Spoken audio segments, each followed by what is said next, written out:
How we doing there, Parlay Pete? We are doing fantastically. How are we doing today? Not too bad. I meant to have some intro music ready for you, but then I fucked up. Oh, dang, I messed up again too.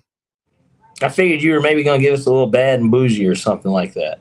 No, I was gonna give you one better than that. Considering the pre-production speak. No, I was gonna give you a better one. How much better? Oh, okay. Yeah, Yeah. but it's still on theme. Shout out to all my trap niggas. Shout out to my nigga Bo. I see Trap. trap.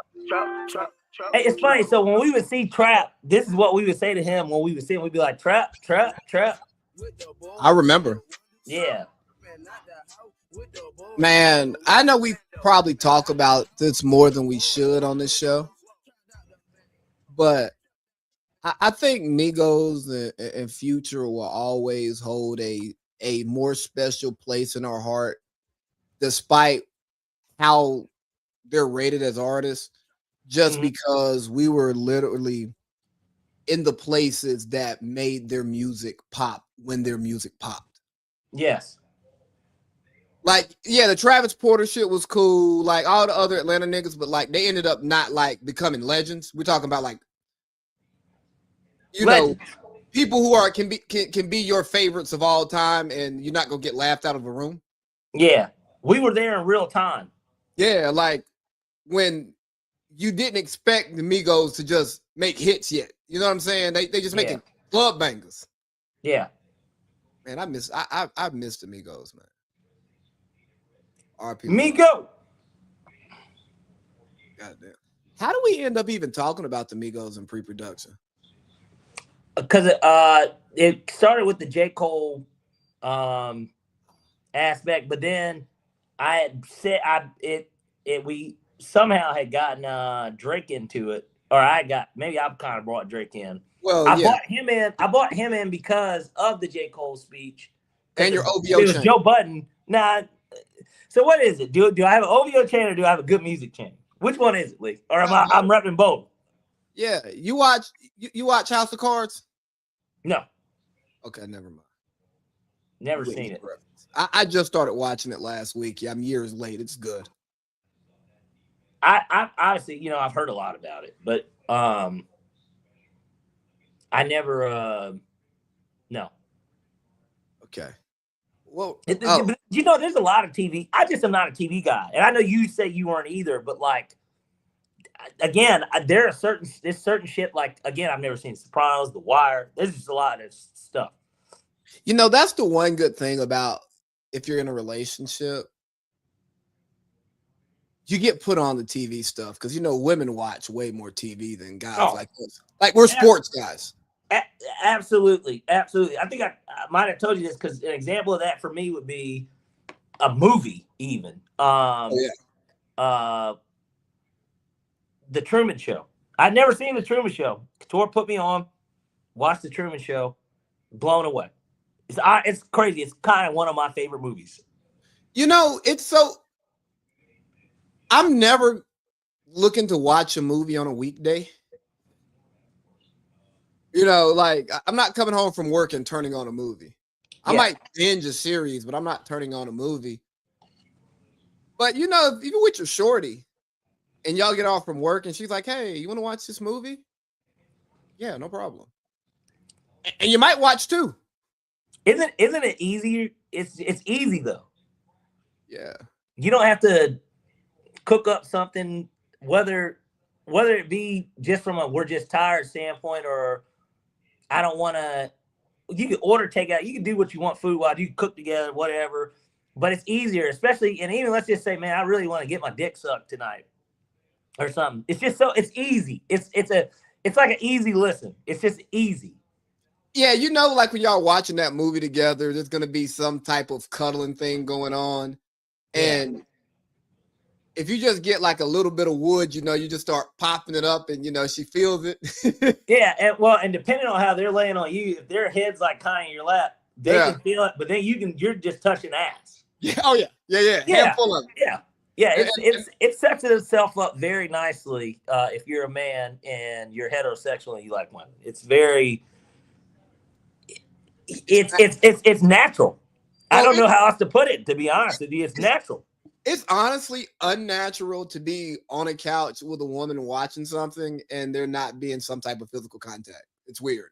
Some type of physical contact and or right,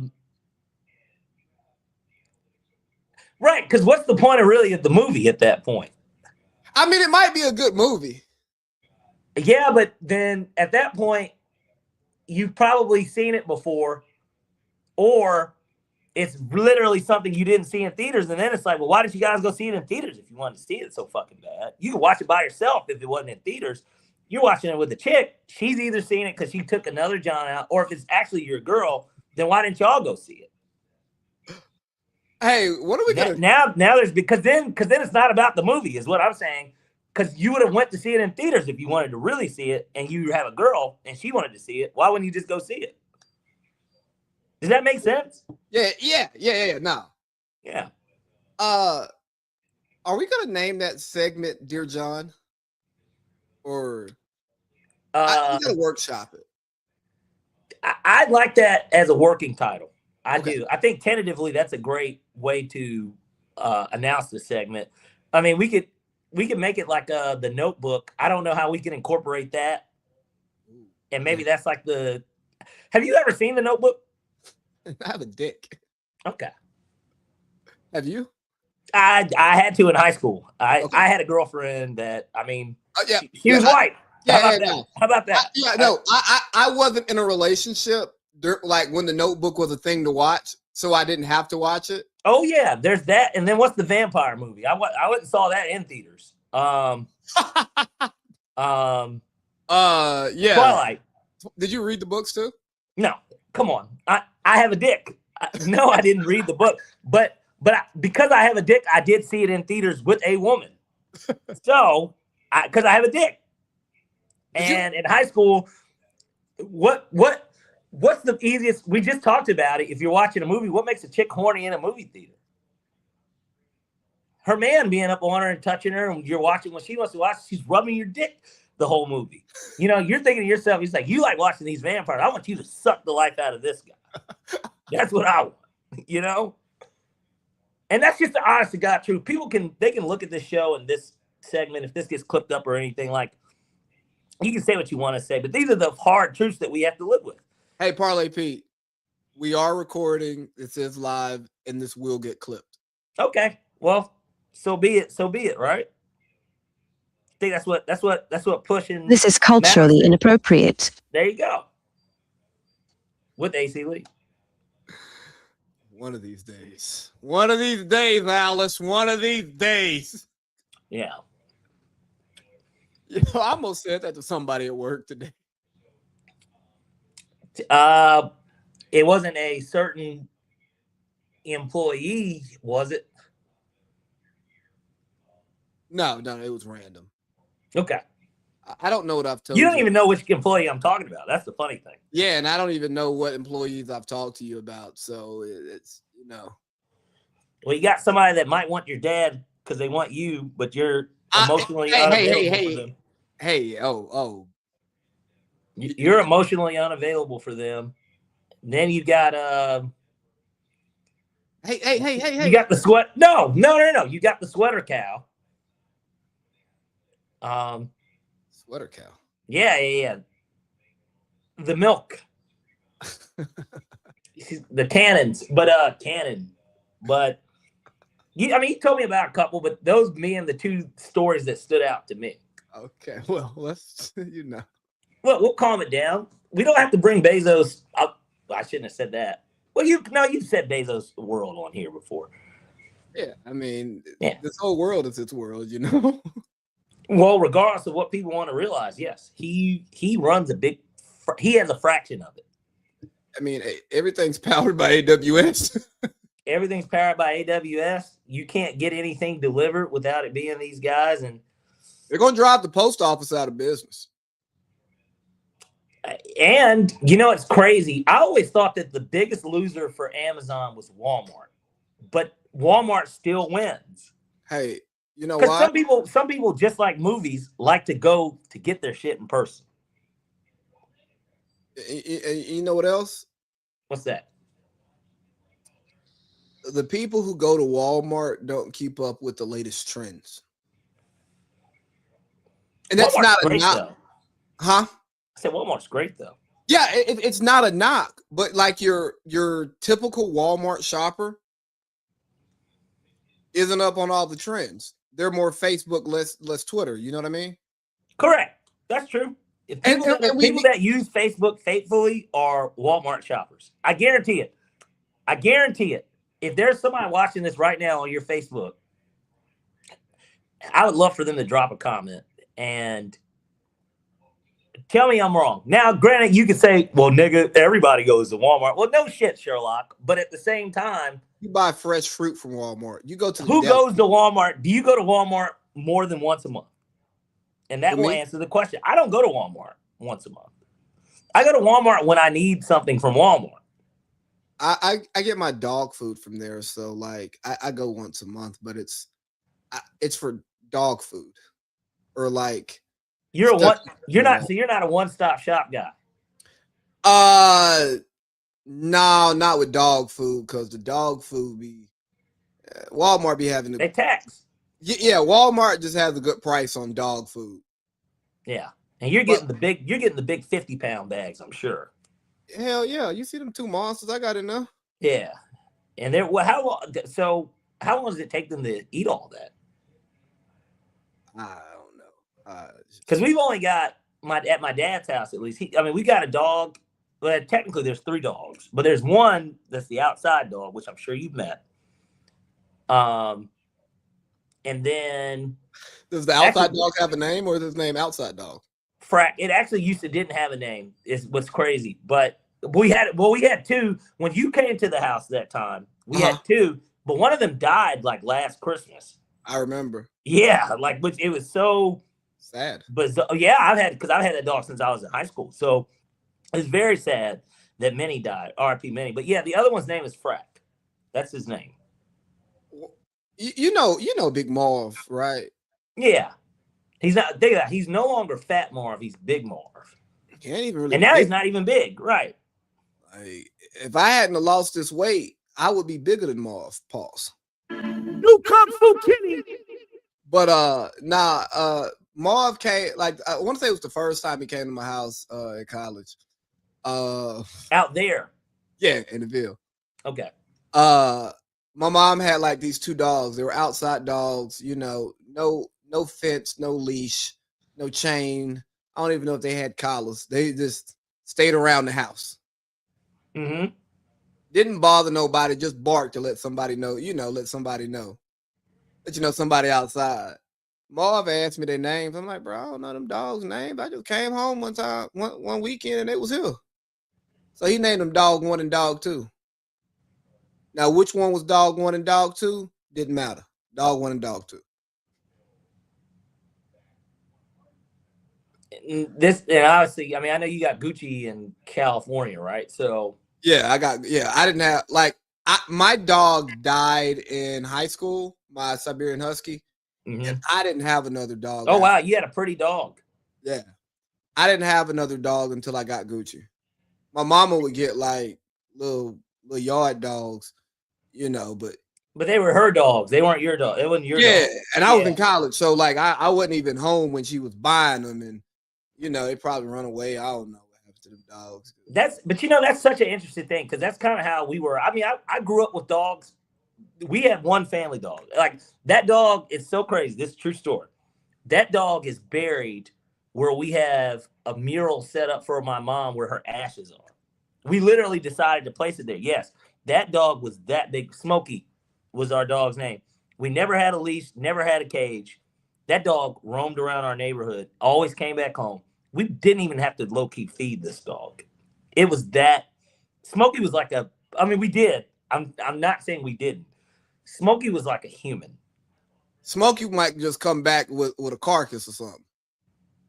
He's killed raccoons. He killed squirrels. He killed raccoons. We have a creek at my house. So like, even for water supply, this is what I'm saying. It was a self-sufficient dog. He killed a raccoon once. We saw it. Like, it was unbelievable. That dog Coons are vicious.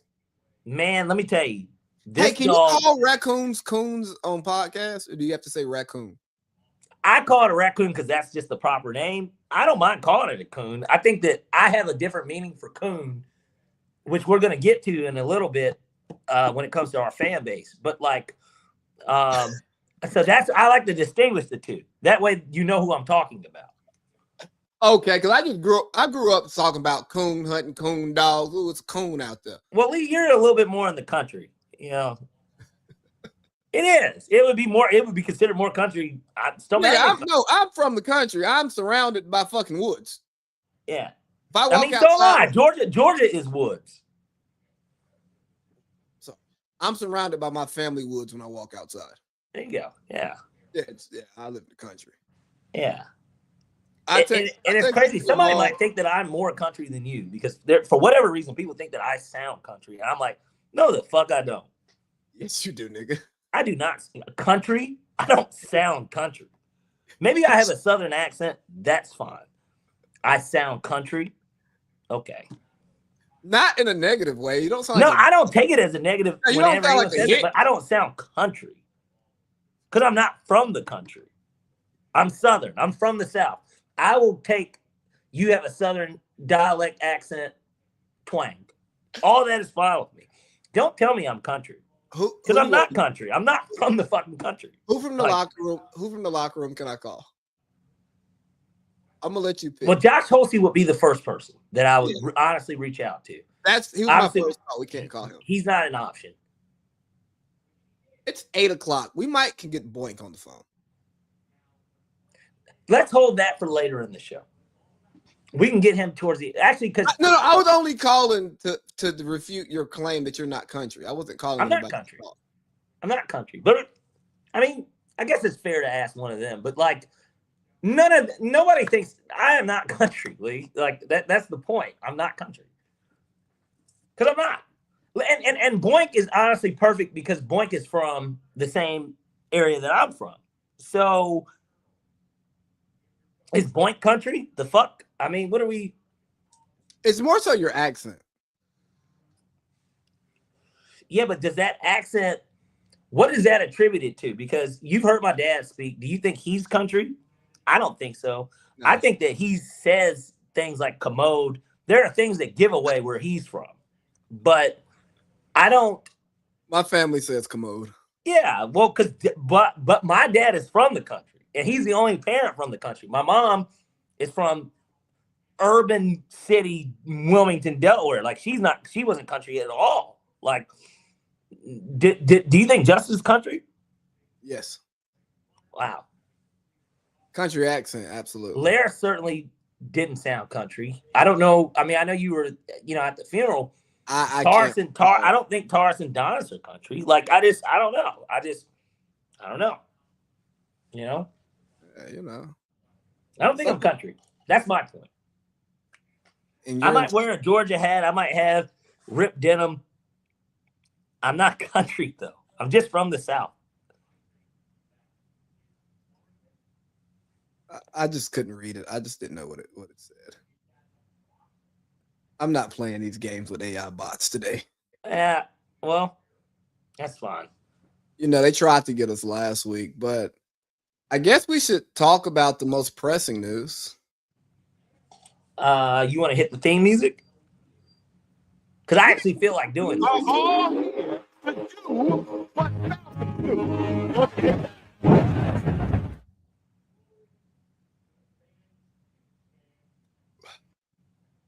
The Falcons have their guy. Falcons hired Kevin Stefanski to be the new head coach. Parlay Pete at Baked Pie on socials. What are your thoughts? B+. I'll go ahead and get ahead of it. In terms of the initial hire, when I first heard it, I said B+. And here's why. To me, he was the best available candidate in terms of for what it is that you want. And what it is that we wanted was three things. Offensive-minded, experienced, and younger. He's 43. He's coached as a head coach in the NFL for 6 years, and he's an offensive-minded coach with an offensive background. Obviously, he has spent years with the Vikings organization. Think about it. Before he went to Cleveland, that was literally all he knew. He had been with the Vikings since 2006. So think about it. He was with Brad Childress, Zimmer. He's so, he got a network. Yeah. That's 3 different guys that he was able to stay in the building for 3 different tenures. And each of those coaches honestly had success. Brad Childress, obviously Brett Favre, NFC Championship, like Adrian Peterson's getting drafted. Zimmer went to an NFC Championship as well. A lot of success under his and a former Falcon himself, defensive coordinator. And then obviously, what's his face? The current head coach, drawing a blank. Help me, Lee. I can see him. Kevin O'Connell. Yeah, there we go. So he's been under 3 different regimes at one organization, gets hired by the Browns. Obviously, maybe before now, Detroit would have been in the race with them as the 2 worst franchises in the NFL. Cleveland still, I think, low-key ultimately holds that title. I mean, the Deshaun Watson trade is a example of it. Yeah, I was gonna say an A word that you normally use about what that was. I don't know if I don't want to be that insensitive on these clips, and so, A word. Oh yeah. Oh, exactly. That's what that trade was. And wow. I know, I didn't want to say. You're gonna implicate your mans like that on camera? Nobody has the tea leaves. They don't even know what I'm talking about. It might start with an A and an S. How do we know what word I'm even talking about? Could be ass. It was the most ass trade, Lee. God, I didn't want to say ass. I don't want to do that type of stuff. But the point is that this is a guy that came from that organization. This is one of the worst organizations ever. And it was one of the few things that they did right by hiring him. He's a 2-time coach of the year. Notice how I didn't even bring that up in terms of the 3 check marks that I needed for my head coach. That was a bonus. Fuck him winning coach of the year, honestly. I think it's impressive. It's great. Bill Belichick might have 2 coaches of the year, and he's coaching the National Football League for 20 plus years. So it's great that he has those, but that's not even why I like to hire. I like to hire because at the end of the day, he's bringing things that the organization needs. And I know that we're going to get into everything outside of the hire, but from X's and O's standpoint, this guy was the right hire. He was the best available hire. Mike McCarthy would have been the only other person, if we're talking about resumes, that you wanted to bring in. And then I know a lot of people wanted Clint Kubiak because, of course, the night that we hired him, they put up 41 on San Francisco, and they're in the NFC Championship. But what people fail to realize is that we've already hired a hot Seattle coordinator once. It ended badly, started great. Obviously went to the Super Bowl with DQ, and DQ's landed on his feet and has a coaching job again. But no, man, we needed somebody that had experience. This guy's got experience. We needed an offensive-minded coach if you believe in Michael Penix, or even without believing in Michael Penix, you're going to eventually need to replace him too. You need somebody that's going to be able to work with that quarterback because everything else is in place. Brick's not getting a head coaching job anytime soon. Exactly. And in Cleveland, he didn't have these things in place. He had when he first got there, he had Baker Mayfield, who many had looked at and said, I don't know. Basically, that's what Baker was at that point. He was I don't know type of guy. Oh, we saw flashes when Freddie Kitchens was calling plays his rookie year. Yeah. He was I don't know guy. And actually, I went to the game where he went off because the Falcons played them. I was at that game. I paid $120, Lee, to sit on the front row at the 50-yard line in the freezing cold. And again, Baker was I don't know guy. But he gets there, what happens? Baker wins 11 games. They go to the playoffs. People are talking about Baker might need an extension, which everybody knows if you're a quarterback that got drafted by a team, there is no such thing as a Sam Darnold, Geno Smith deal for those guys. Now, they might not get the Supermax, basically, the highest. Like Bryce Young is not going to be the highest paid quarterback if the Panthers go 8-9 again and they decide to keep him. They're not going to pay him $60 million, but he will get 40 over 3 years with 2 of those years guaranteed. They're going to pay him well. He'll get $20 million a year. And, probably 25. And we got King Atlanta Supporter 1. I'm just happy changes in Atlanta. We love it. And that's kind of how we feel. There needed to be some change. I love that picture too. Hey, add to the notes that we should talk about MLK as Morehouse niggas. Yeah, absolutely. But yeah, I guess my thing is this. It's just this hire, it shouldn't be as polarizing as it's been. And I know that you'll probably, we're going to hear your thoughts on this shortly, just from the X's and O's, and we'll get to kind of the outside noise of it. But I just think that it's the right hire in terms of what's available. There isn't anything better that the Falcons could have done from an X's and O's standpoint. There wasn't a better hire. It checked the most boxes. So I'm happy with the hire. Obviously, I wish that we could have gotten somebody sexier. Yeah, of course I do. But in this hiring cycle, I like this hire. Hey, sexy guys aren't usually single. Exactly. Right. And then there's that aspect of it. Not for Mike Vrabel, who we had in the building. But and this isn't college football quarterbacks where everybody just wants to transfer every year. They can't be that sexy guy. They can't be the sexy guy that can just pick and choose who they want to fuck. They're not Leonardo DiCaprio, where they can just, I'm getting on the next hot train as soon as it's available. That's just not the way that the NFL works from the coaching standpoint. So, but what were your thoughts? All right, so you went to the grading system. I'm going to give it an S. Just satisfactory, huh? No. Show me on Sundays. And King Supporter 1, honestly, I agree with you on this, and we'll get to that. But I did want to just acknowledge you. So if we ignore you for a minute, please just stay with us. But hey, I do appreciate you chiming in. But yes, absolutely, the general manager does need to be a tough person. It needs to be somebody that commands respect of everybody. And speaking of giving grades an S, hey, man, anybody watching the show, man, hit that S and subscribe to this channel so you can see all the content that we put out, our weekly shows, so on and so forth. But I give it an S. Show me on Sunday, starting in September. I don't care about the head coach and hire. I don't care about the Matt Ryan. I don't care about who the GM's going to be. I don't care about who we draft. I don't care about who we pick up in free agency. Because I've cared about these things year in and year out. And the thoughts and cares and analysis and so on and so forth did not matter because we didn't win on Sunday.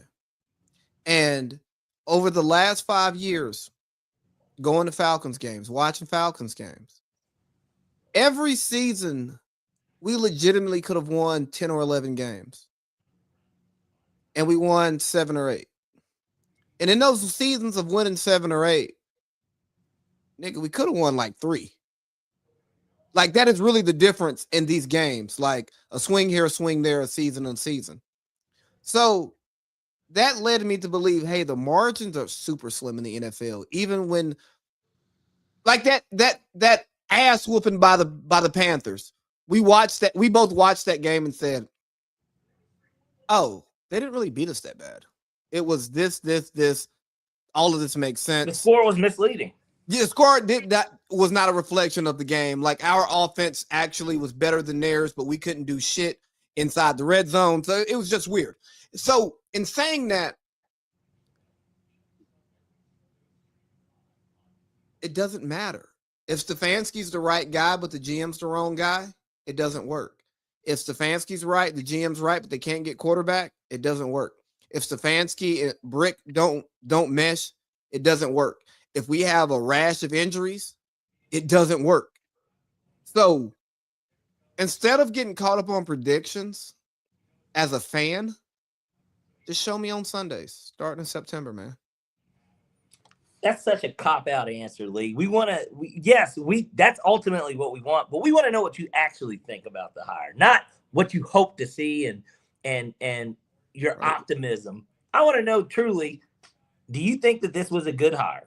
He met the wickets of what I wanted the Falcons to prioritize. So he checked your boxes as well. Yes. I am based on past performance. I'm happy with Kevin Stefanski. And as we transition this into the more spicy part of the conversation, getting into some hard R behavior. Yes. I saw the graphic of Stefanski side by side with Raheem Morris over the last 2 years. I heard what they said on the arena. You know, there's some more stuff going around. Here's what I want y'all to know. A lot of these people did not watch the Falcons, do not watch the Falcons. A lot of these people did not watch the Browns, do not watch the Browns. Nope. And also, some of your favorite sports analysts, especially some of these retired athletes who aren't on networks, they're not watching all the games and they're not listening to people talk about it. So they're not getting any type of true perspective outside of a game here, a game there, what's on the four letters and a little bit of Twitter and the media narratives, right?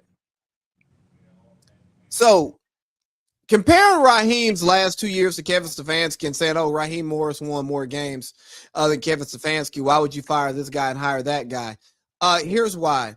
Raheem had a better roster, a better situation, and a better opportunity to win games. And although he won more games than Stefanski, he won less games than he was expected to.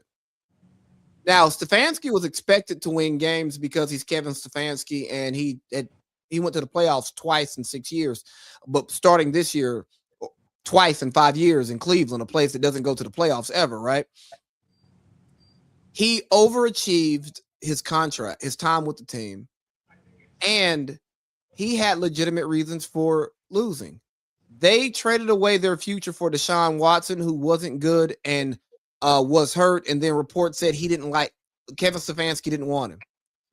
Kevin Stefanski can be wrong for not wanting Deshaun Watson and not putting Deshaun Watson in the best predicament to win. But if your coach doesn't want a player, you can't mortgage the franchise for that player and then expect a coach to win if it doesn't work.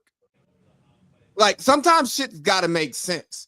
You know, I was having a conversation with a guy today, and he was telling me that, yeah, we suck for hiring Kevin Stefanski. He sucks. And I'm like, okay, maybe.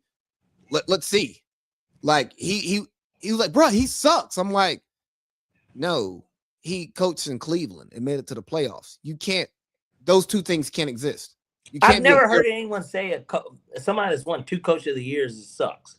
Right. So who the fuck was doing it for him? So Myles Garrett was just carrying the whole baggage, huh? In Cleveland this whole time. He carried the baggage the entire time. Because Baker Mayfield played on 3 other teams since he was gone when he won the first one. Then the second one, he had 6 or 7 quarterbacks starting for him, and he went to the playoffs, and he pulled Joe Flacco off the fucking couch. And Joe Flacco's been employed ever since. But somehow, some way, he's the issue. Hey, it's nigga logic is what it is, Lee. Hey, that's what this is. It's nigga logic. It's like, some people don't even listen to themselves. Listen to more of this nigga logic, right? Then we start talking because he's a Tampa Bay fan. So he's already got his bias anyways. So, but then he starts saying, we need to fire Todd Bowles. But fire Todd Bowles. He sucks. This and that. I was like, he's won the division every year except for one as the head coach. He has the best record in the division since he's taken over as the head coach. Why are you firing him? Dog, look at what we're doing. I'm like, y'all haven't had a Super Bowl roster since the Super Bowl season. Well, I don't know about that, but go on. Maybe the next year, but nobody expects you to repeat. 2 years after. I mean, they could have beat Detroit that divisional game. With Baker? They could have won that game. Yes, but again, they weren't that was a good season. They weren't expected to. You're right. The expectation was not that. This year was, if anything, right. Even more reason why you don't fire him, not to cut you off, but he overachieved. Yes, this year was the first year that Tampa underachieved since Todd Bowles has been the coach. And our division, not the records, the actual teams, the players on the field, better than you think if you did not watch the NFC South. The way that Carolina could have upset the team that's in the NFC Championship and already beat them in the regular season, but they were 8-9. We were 8-9, but we beat the Bills. We could have and we beat the Rams too. We beat the Bills and we beat the Rams. We could have beat the Patriots. We were in the game against San Fran. But we lost to the Jets and we lost to the Dolphins. Right. And there's our season in a nutshell. That's the Falcons. Right. But my point being is, hey, these teams are good. None of them are Super Bowl teams, but the top, the 3, 8, 9 teams all could have easily been 11-win teams, and they would have been talked about differently. The Saints gave people fits. Yes, once Chuck got in there, they were giving people fits. I mean, those games were competitive. You know what I'm saying? Like they were covering these ridiculous 11, 12-point spreads. Yeah, and so I'm going back and forth with this guy, and I said, why are you firing him? He underachieved this year, but Baker was hurt. And this wasn't even a sexy coaching hiring cycle. No. There are only about 2, again, which I think Stefanski was one of them. There's only about 2 or 3 guys that were truly desirable. Everybody else was going to be a retread, which I guess Stefanski is. Well, they all are retreads, right? But 2 and a possible. Because LaFleur was the possible. But until he's available, he's unavailable. Right. And that's how you have to view it anyways. Right. So, and I'm telling this dude, I'm like, why would you change the entire culture of your organization because of one down year? But again, you had the best, you were tied for the best record in your division. So it was a down year, but you practically broke even. You know what I mean? Lee, it's just like anything else. Again, overreactions. We live in an overreacting society, and it's a microwave society. We want things now. And if something's not being done now, everything's always going to be, what have you done for me lately? But we forget. We have quick memories. Everybody has a quick memory. You don't remember anything that's already happened, and you look at, well, what happened today? And that's just the issue of where we're at. When you brought it up earlier with Stefanski winning 4 games in Cleveland, but Ra winning 8 games here. If the NFC South is the worst division in football, and I would argue the AFC North is the best normally, right? So he's going against Burrow, Tomlin's Steelers. Well, and we can even just say it, fuck it, Aaron Rodgers and Lamar Jackson and the Ravens. They're expected to finish last. This is like Kentucky or Vanderbilt finishing 7-6 in the SEC, and then or 6-6 in the SEC, and then in the SEC, and then you look at the ACC, and with Raheem, we are Miami or Florida State, but we're 7-5, we're 8-4, and you're supposed to be the creme de, or we're Clemson actually. You got all this talent. There's no other team really in your division that's in your way. Why the fuck are you going 8-4? Why do you have 3 conference losses? What is that all about? It's the same thing. And it's not to just compare it to cross, because we're going to get to college football too. But it's not to cross compare. But the point is that you got this top tier division that this guy's been coaching in. He's won 2 coaches of the year. He's won a playoff football game in Cleveland against a division rival on the road. Ben Roethlisberger's last game. He goes in, they beat the shit out of him. They hadn't won a playoff game since 1994. Baker wasn't born yet, cuz. Wait, we got a comment here because this is important. You young men don't understand the racism that exists in the NFL. Stefanski is getting rewarded for his sabotage of the black QB. Okay. Let me get this one. All right. We do understand that racism exists in the NFL, but we're not talking about race in the NFL.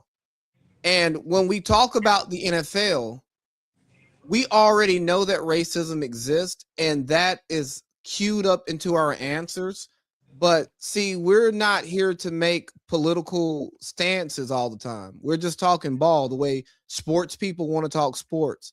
So we're not bringing all that extra shit into it directly. You indirectly inject that into your analysis. Okay, that's the first point. Two, he did it wrong by who? Shador, a 5th round pick that the entire league passed over for at least 4 times. You don't owe a 5th round pick shit. And guess what? They had a 3rd round pick at quarterback in front of him. I think Shador should have went before the 5th round. I think Shador should have went over Dylan Gabriel. I think Shador should have been above Dylan Gabriel throughout the entire process once they saw them play, okay? But that's not how it happened. In the business of it, Joe Flacco, the guy who last led them to the playoffs, it's his job. Ken Pickett, a guy who's been in the NFL and played quarterback for multiple seasons, was a backup on a Super Bowl team the year before. Backup on the Super Bowl team the year before, and has been on a playoff. And is a former 1st round pick, where those guys normally do get more opportunities just because of that alone, right? So Ken Pickett is slotted at 2nd. You have to be a lot better than him to beat him. A lot better. But that's the key word. A lot better. Not because he's black. You just have to be. You've got to show something. And I didn't want to cut you off, but and again, I share the same sentiments as you in terms of Shador. I like Shador. I thought he should have went higher, but and I think he's better than Dylan Gabriel. Kevin Stefanski did not. But let me tie it up on the business, right? Because Shador, the 5th round pick, the 4th string quarterback, does not get the opportunity to show how good he is because of where he falls on the depth chart, okay? Because you only get so many reps. The first team got to get their chemistry reps to win games. Your 2nd string quarterback has to get his reps to be able to be a backup and develop the 2nd unit. And then Dylan Gabriel and Shador are now getting developmental reps to learn how to be pros. The guy who got drafted in the 3rd round versus the 5th round gets more reps. So Shador had so many legitimate roadblocks in front of him that delayed his opportunity to show his talent, all legitimate, that using race is weak and it's bullshit, even if it's true, because there are multiple reasons why Shador had to wait. And I'm not saying it's fair. I'm not saying it's right, but that's the business of professional sports. And I think we need, and this back in this hard R shit, we need less people talking about sports who don't take the time to understand the business of sports. I'm not saying you got to watch ESPN, Fox, FS1 all day, listen to podcasts all day. No, but you should listen to people. If anything, we don't want you, but I wouldn't want you to listen to them because those are the people that carry off bad narratives. I would not tell you don't drink from a toxic fountain if you're thirsty. Stephen A. Smith, and this is no shots at Steve. Look, I hope, I never know who's watching. Keith Smith might be Stephen A. on fucking YouTube watching us right now, making this comment. I don't know. But what I do know is that you will get these toxic takes from these people that will put this stuff out because they've got to make money off of it too. It's the business of fucking talking about it. Yep. They will do it too. Max Kellerman's already said it himself. Yes, white man talking about black man. Yes, right? But the thing is, he's already laid it out. And I know that he's not lying. He ain't lying because that's what it looks like anyways. These takes and stuff get put out to get people talking because it does create more conversation. It's content. It's content. But the idea that anyone thinks that Kevin Stefanski getting hired by the Falcons should matter because Shador played for the Browns and is a black quarterback and his dad just so happened to be a Falcons Ring of Honor member. This is ridiculous. It's fucking ridiculous, bro. Deion Sanders claims the Falcons, and I appreciate Prime. We do. Atlanta loves prime time. They do. His classic jersey at Walters, as a kid, when I would go to Walters, when we would get Jordan, somebody that went to church with us just so happened to be a manager, so that's how we got the J's. That's a classic jersey. You go to South DeKalb Mall. I got one of the jerseys that everybody normally owns. They own Deion Sanders. I got a Prime jersey in the room. Remember, that's the jersey. Yeah, it was our original picture, and that's the original. Well, and that's it in our original picture for the show. That's what you're wearing. So this Atlanta loves Prime. Yes, true. We love Prime, but that don't have nothing to fucking do with this goddamn hire, and people need to leave that out of this. This doesn't have anything to do with it. Shedeur was not done wrong. Whether Stefanski wanted him to be his quarterback or not is honestly irrelevant. It's irrelevant on two different levels. A, at the end of the day, he fucking started the last 7 games. So he went to him anyways. And that's job-saving time for him. One way or another, right? Yeah. Either that or the writing was already on the wall. He knew he was fired. And he's like, well, I'm going to just give the fans and the fucking owner, whoever wanted to draft him, I'm going to give them what they want so they can see. Okay, so be it. But then there's 2. At the end of the day, man, Prime don't run shit here. He didn't want Deion Sanders played here for 5 goddamn years, dog. I don't give a fuck how much Prime love Atlanta. We love Prime, but like he played for the Braves too, right? Like I mean, he's a generational athlete. But like at the same time, Deion Sanders don't run shit here. That nigga don't run shit here. No, Matt Ryan does actually. And I feel like it's almost deeper rooted. Now, this is me playing into it. I almost feel like it's deeper rooted into where people are really criticizing this more because it goes back to the hate for Matt Ryan that people have had. He's a polarizing figure here, just as the Kevin Stefanski hire is. It's just as polarizing.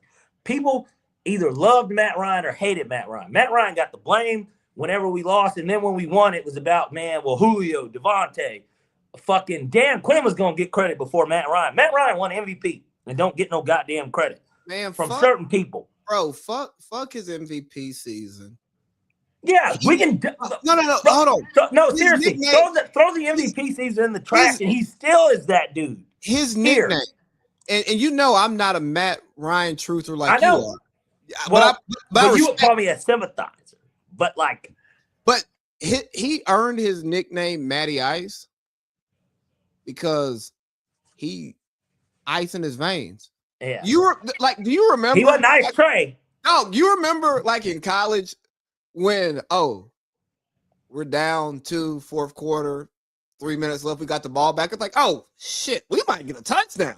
Man. Niggas, we might score too fast. Like, you remember the Baltimore game?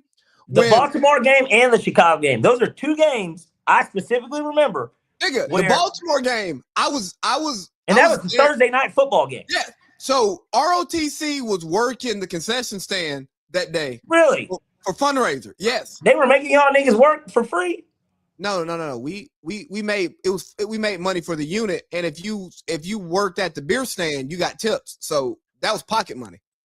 But I'm saying y'all work for free outside. I mean, yes, you're getting donations, but I'm saying the Navy did not. I'm sorry, the ROTC did not pay you guys. No, we did not get paid, but the company paid our ROTC a lot of money, so we could go to get that free labor. Yeah, so we could go, so people could go to balls like you. You know, you came to our ball and shit. Hey man, look, I got invited. I didn't invite myself. Bunch of horse shit, if you ask me. Apparently, I took the hottie of the unit too. I didn't even know she was the hottest chick. She was attractive, but we don't talk about her on this broadcast. I'm just saying. She might listen. Really? Yeah. What was her name? I'm not gonna say that out loud here. We'll do it off air. Shout outs to you though. I'm sure she'll remember if she watches. But no, so I leave my post to walk out and watch that last drive, and it was just beautiful. So I say all of that to say that, Matt Ryan, we did blow leads a lot at the end of his career, but that's not who he always was. And the hate for Matt Ryan, and now remember, I'm gonna sound like a sellout. And if you know me, if you listen to what we talk about on here, you know I'm not. Tell your truth, brother. But this is some of the this is the black racist shit that black people don't admit that bothers. The reverse racism. Yeah, hey, dog, if you are that type of person, cool. Own it. And at the same time, if you're gonna be a racist that's just not in power, don't be mad when racist people in power treat you like they're racist. Because come to me with some goddamn facts about the situation. Let's start there. Where the fuck are your facts at? Bring some fucking facts to the table. The fact of the matter is that Matt Ryan is top 10 statistically in every quarterbacking metric, and this guy didn't play but for 14 years, which Brady Breeze, these niggas that are ahead of him, they all played more years. Phillip Rivers played longer than Matt Ryan. Ben Roethlisberger, everybody that is ahead of him played longer than him. Matt Ryan was on the trajectory. That's why every time the Falcons, they're like, Matt Ryan threw for 30,000 yards. He's the fastest to do this in NFL history. Matt Ryan's trajectory was to go there. He fell off faster. He did. But at the end of the day, I just think that the Matt Ryan hate has to stop. We got to stop this, man. I've seen these theories. And look, they're a minority. They're a very small minority within the Falcons fan base. But you see this stuff, these theories of people of like, man, let's hire Michael Vick to be the coach. Michael Vick is the fucking coach at Hampton. Norfolk State. Norfolk, I'm sorry. Yeah, Norfolk. One of them. Something. No, it's Norfolk State. I was going to say Delaware State, but that's Deshaun Jackson. But the point is, he's the head coach there, and people really, really think that. Or hire Prime, who's been at Colorado and hadn't won nothing. Yeah, let's bring Prime in to be the head coach of the Falcons. That'll fucking do this. And then people start talking about, well, the business and sports aspect of it, that would sell tickets. No, the fuck it wouldn't. Who the fuck do you think buys Falcons tickets, nigga? Anybody that actually owns Falcons tickets knows that the same people that spew this nonsense can't afford the shit. Yes, Young Thug or DC Young Fly, yeah, I'm sure he could buy some season tickets if he wanted to. They invite that nigga to the game for free anyways. Them niggas go to the game for free. They are not normal people. The normal people that are black that talk about this, I'm not saying it's all of them, because there are some that can afford it. But for the most part, these are tailgaters that are saying this. These are Twitter fingers. These are motherfuckers that ain't never been to Mercedes-Benz Stadium saying and I'm not even trying to get classism on people. But I'm just saying, I know how much it costs to go to the game. And it's just like, no, hiring Prime is not going to go. Ticket sales are not going to fucking go up. You want to know what's going to make ticket sales go up? Winning football games. Hey, Parlay Pete. Yeah. You know I'm passionate about this, man. It's just, bro, the people who have the strong opinions go to church on Sunday and eat Sunday dinner with their family and watch the game. They don't even have strong opinions, Lee. They got opinions. They're not strong. The opinion isn't strong. That's the issue. It's deeply rooted, but it ain't a strong opinion because there's no factual evidence to back up even their theory. Like they don't even, for their opinion, they can't even give facts to support it. Like it's a weak argument. It's fucking fodder, bro. Like that's what it is. It's fodder. And even in specific arguments, when they're right, it's not because of their logic. What are they right about? Give me an example of somebody like this is thinking and what they're right about. I can't think of one specifically, but I'm just saying if you're doing a Falcons like conversation, right? You're doing some predictions and some debate. Most of what they will get right, it's not backed in any type of logic, reason, like repeatable process. It's nah, nigga. Like when you say why, when you say why is Mike Vick better? And this isn't right at all. But when you say why is Mike Vick a better Falcon than Matt Ryan, bro? Did you watch him? That nigga Vick fire. Yeah, I had his jersey. I watched him. I say this all the time on this show. He was great. I loved Michael Vick. I had a red 7 jersey. Again, I had a red 7 jersey too. I know you know this, but I'm just saying, for anyone out there that does not agree with how I'm assessing their opinion, I am a Michael Vick fan. I love the way that he's turned his life around and gets on Fox and then is the head coach at Norfolk State now. I fucking love that. Michael Vick is always going to be a Falcon. I love the last home game of the regular season of the Super Bowl year. We played the Saints. We won that game to clinch the number 2 seed. And Michael Vick finally got to get serenade. Michael Vick had not been back. I have it on Snapchat as one of my memories. I love the moment. He was the last person they introduced to come out for the last home regular season game against our biggest rival. And like everybody loved that Mike Vick was back. That did not change what Matt Ryan's done. And it's not about Matt Ryan, but like it's about the hate and the hard it on is because they're linked together because basically everybody looks at the lame duck year from Bobby Petrino. We don't even talk about anything about that season. But that's what set up for Matt Ryan to come in. So he's the successor in reality. It's not Joey Harrington. It's not, Byron Leftwich. It's not Chris Redman. It's Matt Ryan. That's the successor to Michael Vick. And the idea that this white guy comes in, he wins 11 games, wins Rookie of the Year, and fucking goes to the playoffs and has 5 straight winning seasons when we never had back-to-back winning seasons in our history. It's, well, he's still not better than Vick. Look at what Vick had. Vick had fucking a Pro Bowl running back in Warwick Dunn, who's a minority owner, who is one of the best good guys in NFL history. Hey. He had Algie Crumpler, a 3-time Pro Bowl, 4-time Pro Bowler. Certainly one of the better Falcons ever. But Peerless Price. Wait, real quick. Peerless Price, as much as we want to dog shit on him, Peerless Price had 1,200 yards receiving the year before they signed him. Arthur Blake was doing Rich McKay too. They did what they should have done.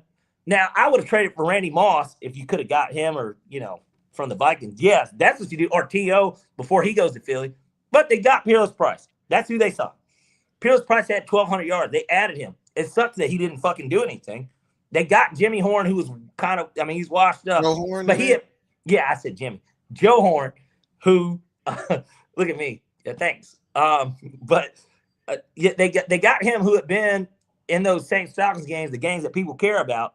The people that talk about it, the one game that they might have gone to. That's who they got. He was washed up by that point. Brian Finneran, always injured.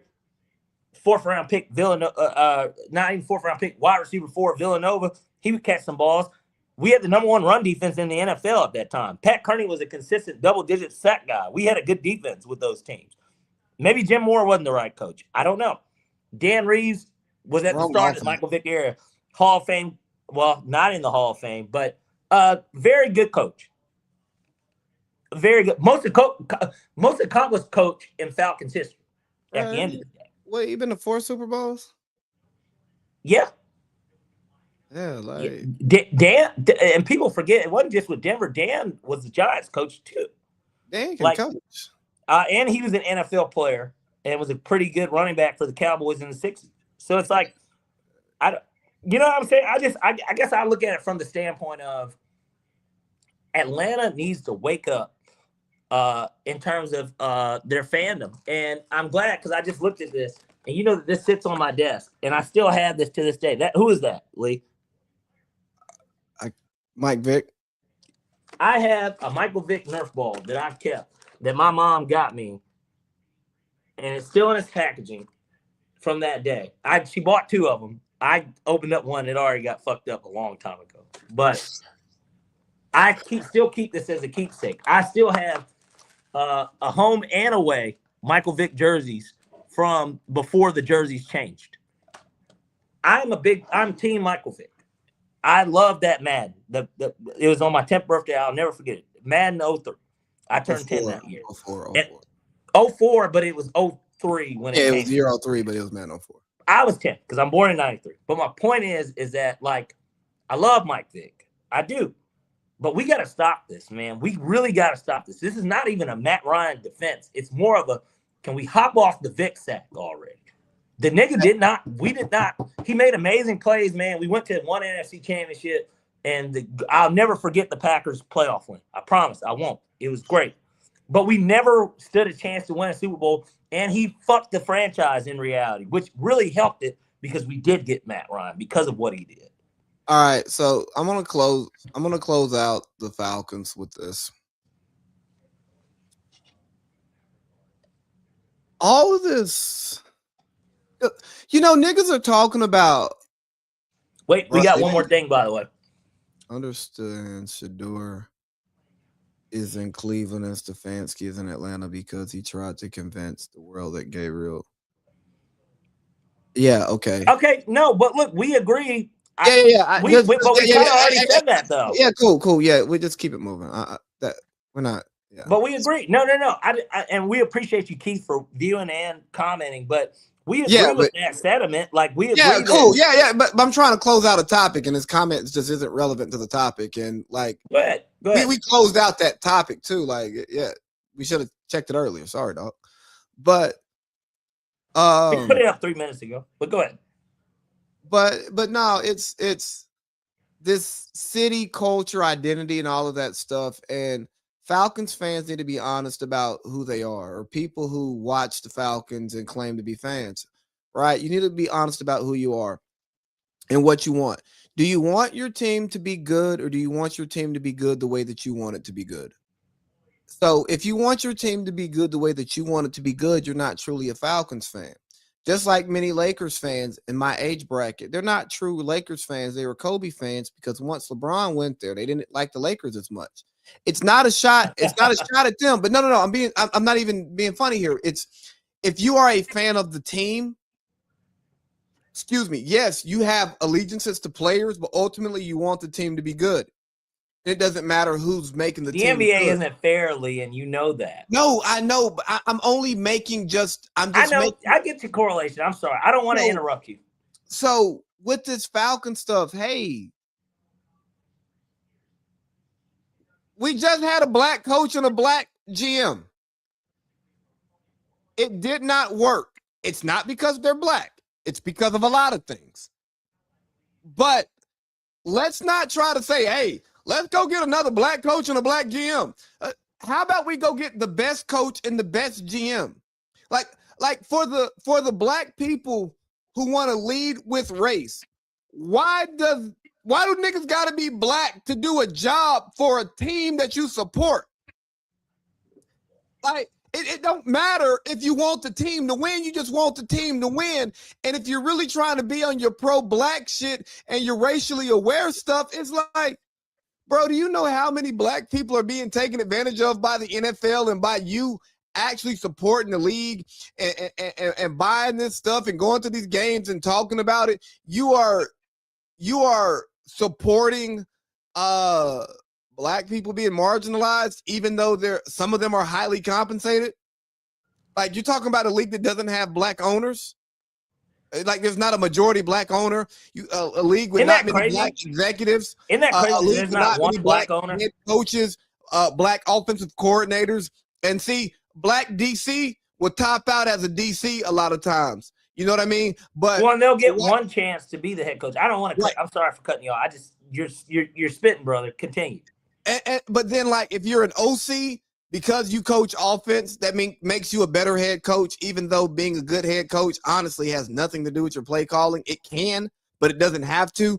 It's running an organization. So it's like, what do y'all niggas want, bro? Like, hey, if you want a team ran by niggas the Atlanta way, you raise up the money and you offer Arthur a deal that he can't walk away from. And you name them the East Atlanta Birds. Yeah. But no, take it, like, dog, stop. And everything, even though race matters in everything doesn't have to be about race. Sometimes we can be blissfully ignorant. Sometimes we can say, hey, I don't care if this is an oppressive thing that's happening to black people right now. I fucking enjoy it. Because you niggas still wear Nike. And guess what? People in other countries are being oppressed to make that Nike at the price that you buy it at. And guess what? Those margins look great even when the stock price isn't. Like, niggas ain't taking pay cuts. So, like, just stop being a moralist. Have your moral standards where you want to have your moral standards and all of that stuff. But dog, but miss me with all of that. Oh, Dion doesn't like Stefanski because he fucked over Shador. What the fuck Shador got to do with what we doing in Atlanta? He a 5th round pick. Nothing. 5th round pick. Nothing. It has nothing to do with it. And again, and we'll put a bow on this thing and close it up, and maybe it'll get revisited at some point, certainly around the draft or whatever, since now our coaching staff is pretty much set in stone. But Fuck again, Tommy Reese. Yeah, which none of us. People want to talk about outrage. Let's get outraged about that. Let's get outraged that he's bringing him with him. What's That's where that the guy issue who I comes. don't like? Robinson. Zach Robinson. Zach. What's Oh his name? well, Zach's and to your Tampa Bay point, I meant to bring this up when I did the SEC ACC comparison. Zach Robinson got a second interview for OC with the Bucs. Now I'm not complaining, but if there's anything that your buddy should be complaining about, that's what he should be scared of. He should be afraid of that. He's worried about the wrong people because they've had 2 offensive coordinators that were in the playoffs this year. He needs to be worried about that. Maybe Todd Bowles ain't the reason for the season, but at the end of the day, he's the head man, and he was able to manage that and then pick the right guy to promote. And then this next guy didn't work out. They fired him, and now they're trying to bring in that guy. He should be concerned as hell about that. That's what he should be worried about. So, but to put a bow on it, at the end of the day, Stefanski's a guy. Give him a chance, one way or another. Let's reserve our energy on criticizing a new regime before anything can even happen. We're already starting off without a first-round pick, which is fine. We're all okay with it. We should be okay with it. James Pierce is our first-round pick, and let's say that we had our pick and James Pierce played for the Rams this year and he had 10.5 sacks, and we traded this year's first-round pick for James Pierce and the Rams accepted. Let's look at it that way. To put it in layman's terms for the niggas that can't get it through their fucking heads. Let's look at it that way. No, hold on. Make it simpler than this. The guy that we pick in that slot next year, or this in the upcoming draft, will he be better than James Pierce? You can look at it that way too, but let's just look at it even better as if James Pierce was drafted by the Rams this year. He had 10.5 sacks, and for whatever reason, we offered them the 12th or 13th, 14th, whatever our pick is, and we said, hey, we'll give you that for him. Let's get him and Xavier Watts, and we'll give you this. And they were like, done deal. Let's look at it that way. Everybody would think, man, these guys, they fucking got away with fucking armed robbery. That's what everybody would be saying, though. Hey, you know what Les would do if Matt called him with that shit? Let me tell you, he blocked. Hey, Matt. No, he blocked Matt's number, nigga. No, you know, I would tell him, hey, Matt, suck the skinniest part of my dick. Lee, I'll do you one better. He does that. He picks his ass up and he farts into the phone and hangs up. Hey, no. Like, Matt, I'll let you fuck my wife before I make that deal. Get the fuck off my phone. Yeah, and then you hear, dude, it clicks. That's what happens. That's what happens. But wow. But hold on, let's stay here for a quick second because I think that's an important thing to talk about is, again, the media. We've been almost an hour. Well, I know that we started off talking. We've gone almost an hour, Falcons. I know. But this isn't even the Falcons. The media, the business of the media, the money behind talking. You know, you used to get paid to talk, and then eventually you tied the talk to the pay instead of the pay to the talk. Mm-hmm. The media will start just saying stupid shit just to create a narrative. Hold on, I lost my train of thought. What were we talking about? We're talking about, we were putting a bow on the Falcons. Yeah, but there was we started spinning out. Fuck. No, that's what we were on the Falcons. Yes, but what? We're talking about the NFL. The NFL. Fuck. But what? When I was talking about the media, what was I saying before that? We didn't get to it. That's what we were waiting on. Yeah. But I'm saying before that. Like, what was? We didn't get to it. That's what I'm saying. I was putting a ribbon on the Falcons, and he said, "Well, let's stay right here." Yeah, but when I said let's stay right here, what were we talking about? There was like a topic within the Falcons. I'm trying to replay what we were saying because there wasn't media. It wasn't about media. I know.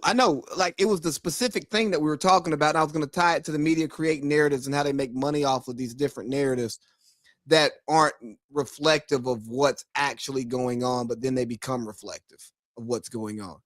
Like, I was going to tie it in. I fucked it up. I'm sorry. That you will probably bring it in all together, one piece once we get to that. But we might as well go ahead and transition into the championship weekend that we got coming. I guess. Well, you want to recap last weekend? How do you want to do it? You want to talk about the games last week first before we get into the championship week? Sure, we can do just a really quick summary on those games. But obviously, Bills Broncos was first. Broncos won, which anyone that tailed my Broncos money line hit. We lost on the under. Broncos won a close one.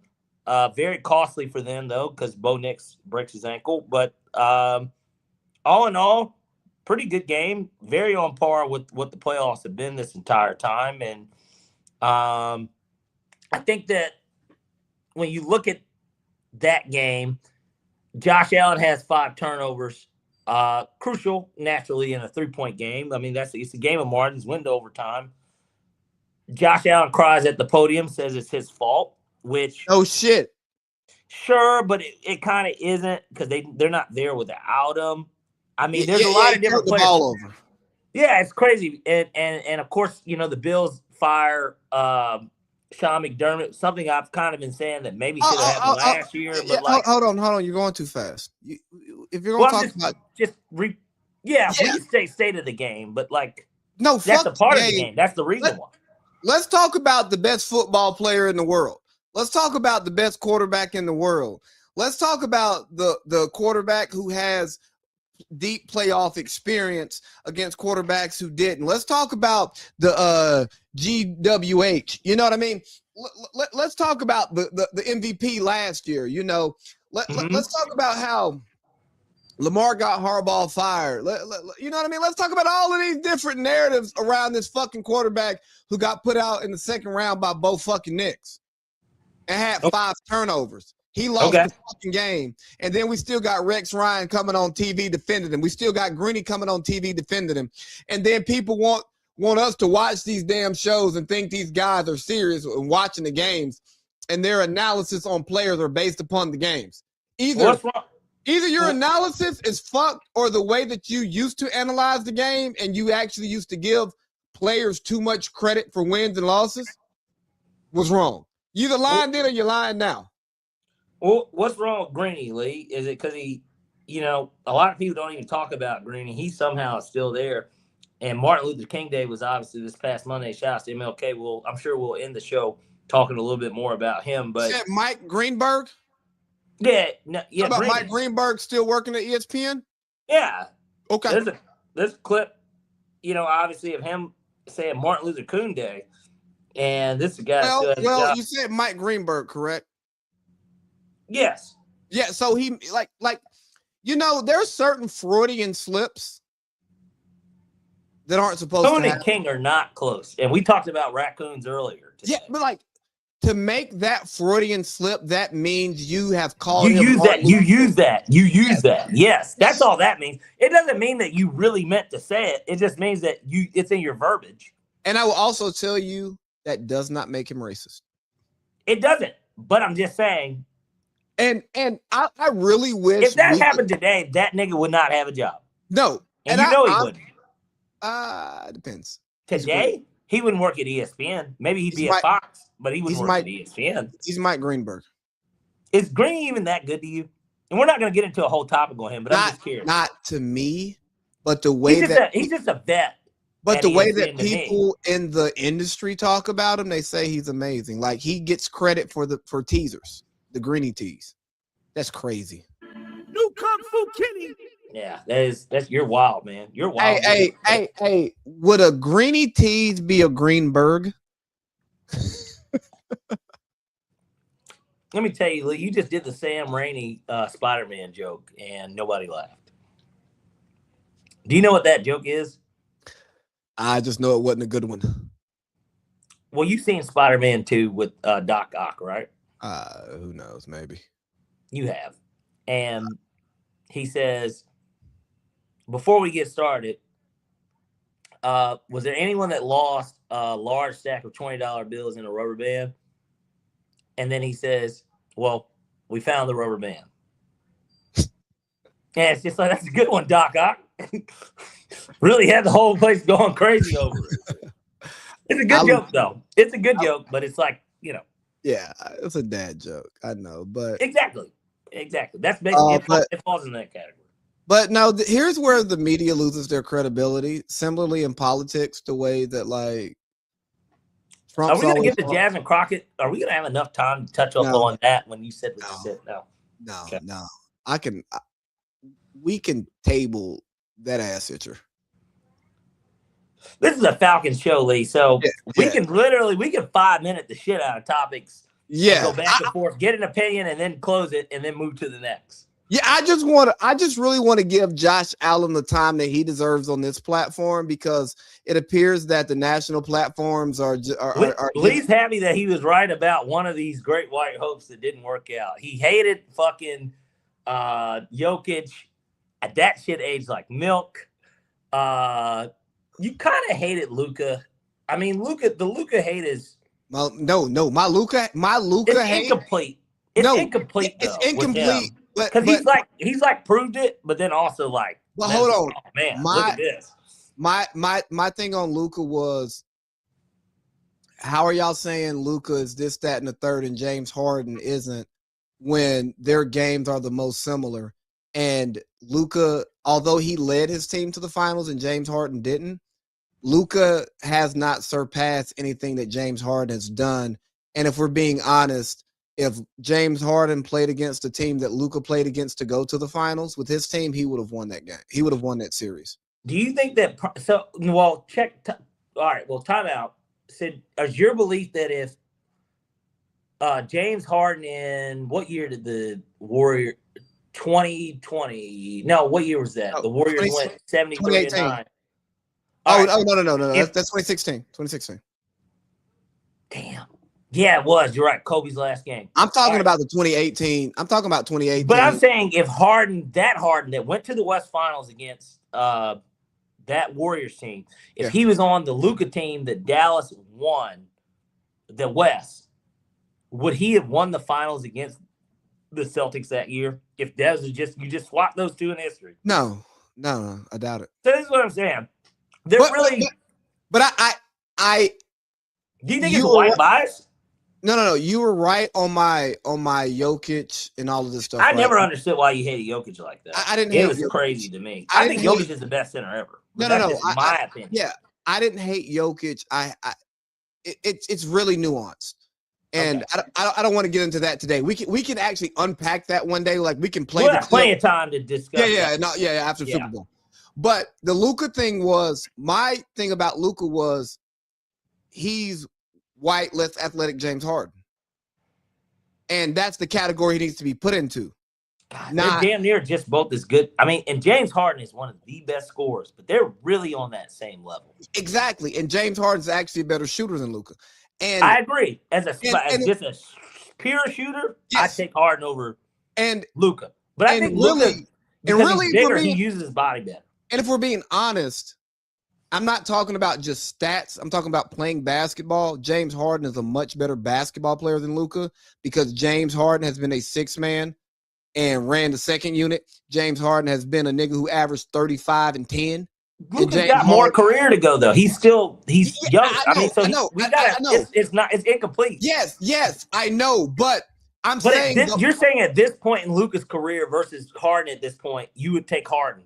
Yeah, I'm saying Luke. Yes, but like at year 9 or whatever, year 8, whatever year Luka's in, you would take Harden from what you know versus what you think Luka's gonna do. Yes, and the way I can agree with that. But Luka is talked about like he is head and shoulders, and his ceiling is going to be above James Harden. 5 straight first team All NBAs. That's a metric kind of, but it's stats. Like, and don't get me, I'm not shitting on him. He's fine. Like, I love to watch Luka play basketball. Like, but when you start talking about winning championships and the things that Luka does and doesn't do, and the way that it's hard to fit talent around that, like, there's not much difference between Luka and Joker. And Westbrook. No. I'm gonna say Luka and Joker. Hold on, hear me out. I am. Go ahead. But with Joker being a big man, who doesn't have to defend, doesn't have to guard every game. The primary best player on the floor. And you can bring in somebody to guard the bigs when Joker can't guard them if they're like the skinny, fast bigs. And he can still run the offense, whereas Luka is in a premium position where you actually need defense. It hurts. It's just different in building a team around them. So all their usage ratios are damn near the same though. Like exactly. Yes. So he's on the floor. I'm just saying he's on the floor regardless. But I'm saying positional fit, then the way it translates on the other end of the court. AD didn't cook. I mean, maybe he did in the bubble a little, but like outside of the bubble, when they played the Lakers again, I went to game one of that Nuggets Lakers series. AD got it. No, AD got his numbers. I'm just saying, no. That's the knock on Jokic for GOAT center is defensively. At best, he's average. Hold on, but he also is somebody that led the NBA in steals. Yeah, no, but hold on, you're about as a center. I know, but you're about to go into something that we're not talking about Jokic. I was only contextualizing my Luka hate is for that Harden. I got it. Was just that hey, y'all are bigging this guy up over somebody who's accomplished more in this league, playing a similar style, and is actually a better basketball player because James Harden can play off the ball and he can be a pass-first point guard and only score 20 points a game, and you still win. And Luka has not shown the ability to do that. And so just don't elevate Luka and then push Harden down. And at the time I made the take, they had the same numbers. Okay, that's fair. I mean, I can agree with you. Like, honestly, this is a good take, Lee, but this is why we do this show, right? Like, we're not going to agree on everything as we shouldn't, but more importantly, that's exactly why we created the show, because I think that we can challenge each other in this mode when it comes to this stuff. But I can agree with that take. I think that is a very good take in terms of that, because I'm not Harden ain't my favorite player. I know he's not your favorite player, but like he's one of my favorites though. He is again, I think you said this on the phone to me once. He has changed basketball more than Steph Curry to a degree. And a lot of people wouldn't agree with that because they think that Steph Curry is who revolutionized the idea of being a good three-point shooter and it being, because it's such a high percentage shot, but being so good at it, if you do it so many times, that analytically it makes sense. When James Harden's just as good, and if anything, he can pump. If he gets you, he's not going to get fouled cross, and then even still do a midi, and it's good too. Or go to the hole, he can dunk on you. Like Steph's not doing. James Harden. Steph Curry's offensive bag is not as great as James Harden's. James Harden, and we know this. James Harden is a more capable, and he's bigger.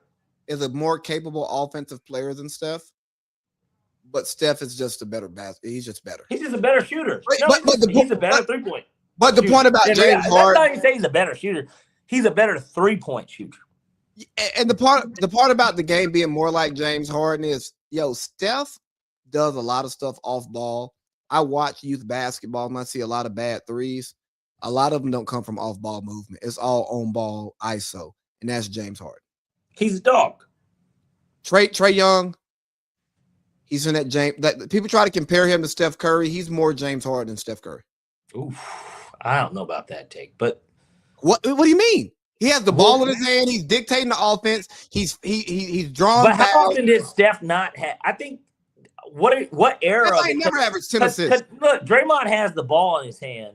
I get what you're trying to say, but that's what I'm saying. Trey is more James Harden. So do you think that Draymond Green before, and this is way outside, do you think that before Jokic became Jokic, because Draymond was, yes, they had Bogut, but Draymond's a point guard. Was Draymond a point power forward center before Jokic? Is that what you're trying to tell me? I was not, even though he's 6'6". I wasn't thinking about Draymond when I was talking, but who has the ball in their hands on the wall? No, but I was saying it's a lot of ball movement, but I'm just saying he's still the point guard. I would tell you that Draymond, Draymond's Draymond's a point forward. Draymond, he plays point forward like a 80s or 90s point guard in the sense that he's making everything happen and you have to watch the games to see it because his numbers aren't going to always show it. Yeah. But he's getting the hockey assist. He's setting that good screen that sets up the basket. He's making that extra pass. You know, Draymond does a lot of stuff that if you don't watch basketball, and honestly, if you haven't played basketball or really been taught to understand basketball by people who have played at a high level, or been around high basketball. Period. Or yes, like you won't understand how good Draymond Green is at basketball. Which is why the Kenyon Martin thing, to me, when he named, I guess, every forward he said was better. That was internet. Troll. Yeah, it's internet. That was internet fodder, and the thing was, Kenyon Martin, as somebody who watches Gil's show, is always complimentary of Draymond. The only thing he's ever said is he picks and chooses his fights. And Kenyon Martin was a nigga who fought in the NBA and is like, hey, dog. It was good. And as a former, he was the number 1 overall pick, no? Yeah, and he made an All-Star in 04. Yeah, I mean, he was good on a championship, on a East championship, a team that went to the finals 2 times in a row. He was the second best player on the team. And he led the team in points. In points. Yeah. So exactly.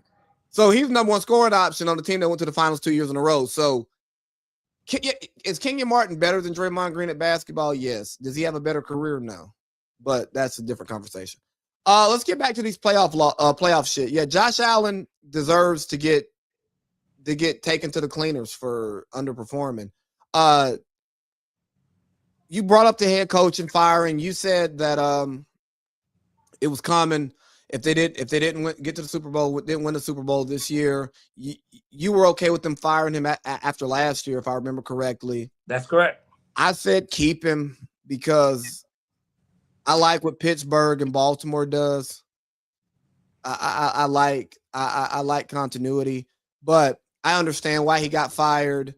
I totally get it, and hopefully they can find a good offensive mind. And maybe bring back Dayball. I'm not mad at them trying to bring back Dayball. Yeah, but Joe Brady was getting all those head coaching interviews. That's like 2 years, 3 years. I mean, he was a hot candidate after the LSU shit, but he gets a lot of stuff. He's in the building. I would not keep continuity in a situation like that. No, I wouldn't either. Once I scorch the earth, I'm scorching the earth.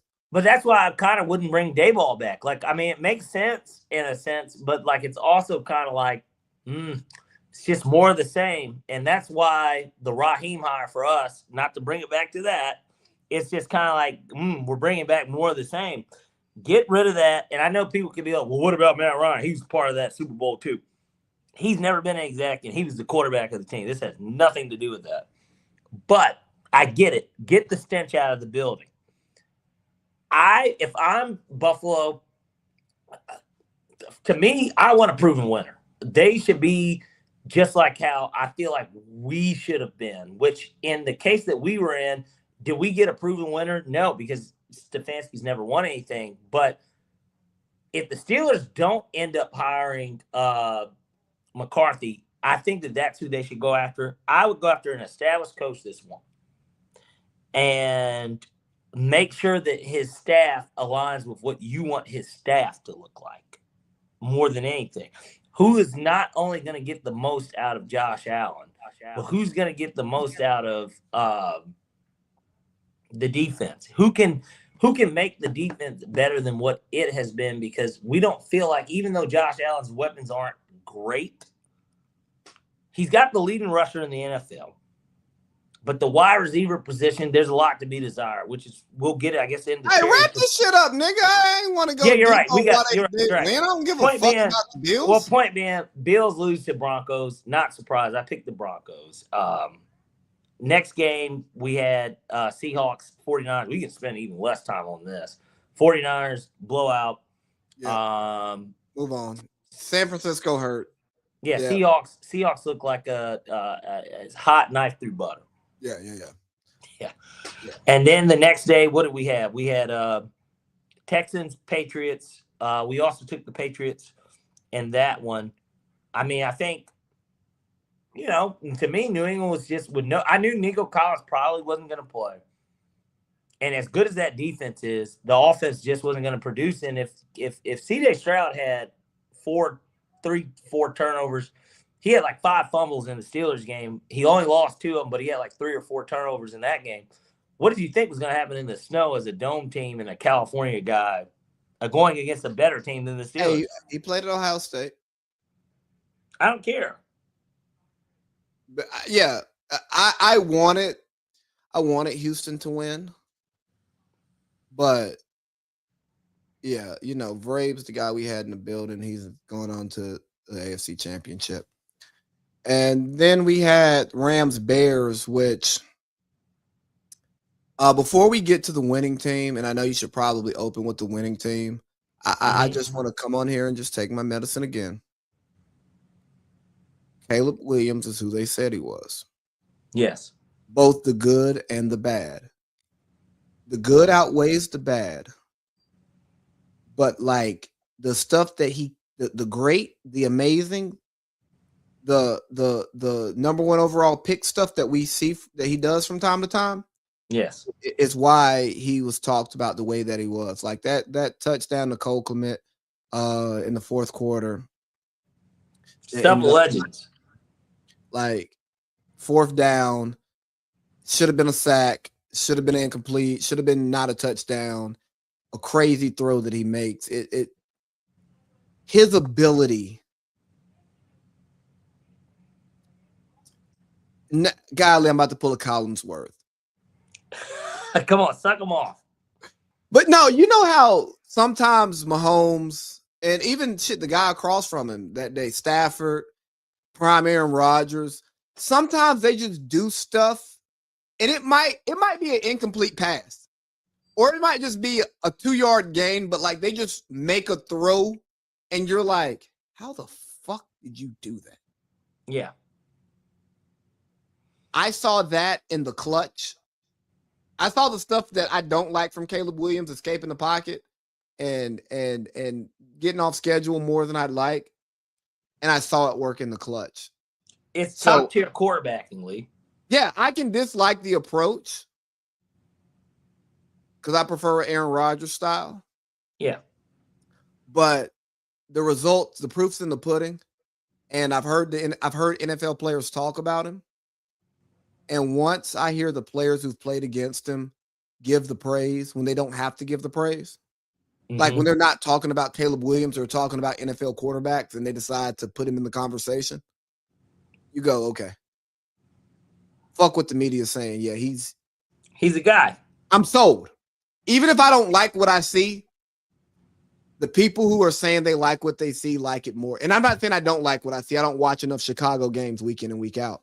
But no, Caleb Williams is him. And shout out to Matthew Stafford, man. I hope he wins this MVP in the Super Bowl because he's a Georgia guy. And if this makes Matthew Stafford to be remembered highly in his generation, he deserves it because it sucks to be Carson Palmer. It does. You're not talked about often, and anyone, if you weren't somebody that saw it, you wouldn't realize that, man, Carson Palmer's not a Hall of Famer, but boy, he could play. He gave hope to the two franchises where he had the most success. The Bengals, I always was a team that I liked, even as a Falcons fan. It was a team I silently rooted for because black coach. I like Chad Johnson, TJ Houshmandzadeh. They had Rudy Johnson was one of the running backs. They had Corey Dillon was gone by then, but like Cedric Benson, RIP. RIP. Cedric Benson's he's a second cousin of mine. But like yeah, I did know that. Yeah. It's so crazy too, because like Martha Benson, like he's Texas, he's Waco.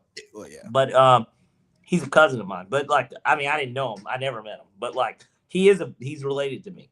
And so there are athletes in the family. Got it. Yeah. Deep on my dad's side, but yeah. I think his mom was my grandmother's aunt. Okay. But regardless, the thing is him. He's somebody that just won't get that appreciation either. Like it happens every era where we get those type of guys. Hey, if you put Eli Manning like on a lie detector test and just asked him questions about Carson Palmer, who do you think Eli believes was the better quarterback during their time in the league? Yeah. I mean, he's gonna say himself. No, I say lie detector test, like what he believes, not what he says. Oh, I think he believes he's better than him because he's got Super Bowls. I don't think he believes that. I think he does. I think he might not be a good example of it though. No, I'm just talking about just talent. Like you say, like this, that, and I'm willing to bet Eli Manning would say that Carson Palmer has more favorable characteristics as a quarterback than him on a lie detector. And I say that to say I want Matt Stafford to get this MVP because that cements you. He didn't get Super Bowl MVP in his Super Bowl. If he gets another Super Bowl, he has 2. That means with an MVP award. With the MVP, so he has more Super Bowls than Drew Brees, and he has an MVP. And now you just look at him differently. Yes. Like people will say, like some people like Colin Cowherd will say he was better than Aaron. Number 1 He was pick. never better than Aaron. He just got fucked by Detroit. Which could be true, but getting fucked by Detroit? But I mean, he also went to the playoffs in Detroit. They fired my man after a 9-7 season, Jim Caldwell. Well, who do we blame? Jim Caldwell got fucked in both of his head coaching jobs, didn't he? 14-2 Colts, Peyton Manning next shit. They tank, they fire him. Did he get fucked? I mean, he got set up in a position to where he was necessarily, it wasn't necessarily, I have to win today, but just more so of I've got to win. But I also don't necessarily, because I'm new, I'm learning on the job anyways, but my leash is shorter. Like 3 years was always going to be his max. All right, I'm sorry. His minimum was going to be 3. He went to a Super Bowl. He lost. Peyton got hurt. Peyton got hurt, yeah. Then he goes to Detroit and turns things around. Now that's where he got the raw deal. He got the raw deal. I don't know about Indy. Well, they fired him after they fired him after the bad year when they drafted Andrew Luck. Well, maybe that was just a whole franchise sanitization. It was a new era. Yeah, but still, when you're the coach and Peyton Manning is out and he's going to be out for the whole season, you're DeMar Hamlin. Yes. If you've been there a few years and you already hadn't won the big one and you've had Peyton Manning and you were having playoff failures. And they're like, but that's why I'm surprised McDermott lasted as long as he did. And Josh Allen is no Peyton Manning. So with this week's games, give me the Rams, give me the Pats, repeat of 0-1. But I'm repeat of Atlanta Super Bowl. But I'm not gonna say. But I'm not gonna say that the Patriots start their new dynasty, even though it's year 3 for Drake. Year 2 for Drake May. Yes. Year 2, yeah. And Brady was what, year 3 or year 2? Year 2. He was his rookie year. He didn't play. His second year, obviously, he had not played until. Boy! So here goes your media storylines, because guess what? This is the sports entertainment business. And then when the media makes more money, the sports make more money. So here's your prediction, guys. Well, I am going to wait unless you want me to do my picks right now. No, just wait. I'll wait for a prediction, but we got about 20 minutes if we keep it under 2, but I feel like we'll probably go a little over maybe for this. No, I honestly can't. I got 3 phone calls I got to make. Okay. Well, here, I'll quickly do this. I mean, my thoughts are this. Heartbreaking news for Denver. They got home field advantage. They're playing against a team that is beatable. So there's that.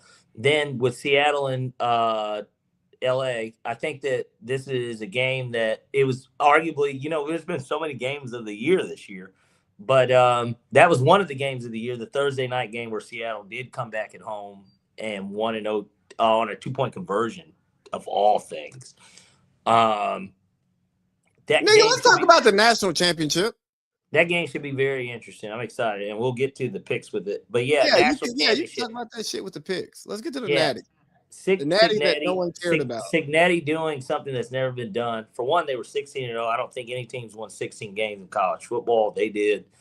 Obviously, it's Indiana. I think that's even more of the story. Like, there's no way that the Indiana Hoosiers are college football champions and they reign supreme. It's so weird to say still, but they did it, and they did it pretty convincingly, and they beat a lot of the teams that you would have wanted to see them play en route to doing it.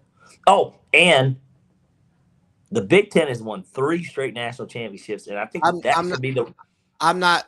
not doing that. That's the real conversation. Well, I don't think it's better. I'm going to Georgia hat, Lee. I don't think that the SEC is, but I'm just saying, is that a conversation? No, it's not a conversation. It's absolutely. That's 3 in a row. I'm just saying. National championships are not the only determining factor of conference strength.